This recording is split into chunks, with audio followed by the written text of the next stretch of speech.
Narito ang balita mula sa GMA Integrated News. Patuloy nang lumalayo sa bansa ang Typhoon Aghon. Sa kabila niyan, nakataas pa rin ang Tropical Cyclone Wind Signal number 2 sa ilang panig ng Isabela at Aurora ayon sa Pag-asa. Signal number 1 naman sa ilan pang bahagi ng mga nasabing probinsya, kasama na po ang ilang panig ng Quirino, Nueva Vizcaya, Quezon Province, kasama ang Polillo Islands at Camarines Norte kabilang ang Calaguas Islands. Namataan ng mata ng bagyo sa baybayin ng Kasiguran, Aurora. Taglay pa rin ito ang lakas ng hangin na aabot sa 140 kilometers per hour.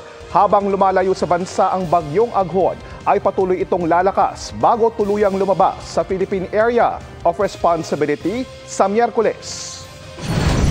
Narito naman iba pang balitang binabantayan ng GMA Integrated News. Mahigit 4,700 biyahero stranded sa iba't ibang pantalan sa buong bansa dahil sa bagyong Aghon. Dagdag presyo sa kada litro ng gasolina at diesel ipatutupad bukas ng ilang kumpanya ng langis. At Luzon Grid nasa red at yellow alert dahil pa rin sa kakulangan ng supply ng kuryente.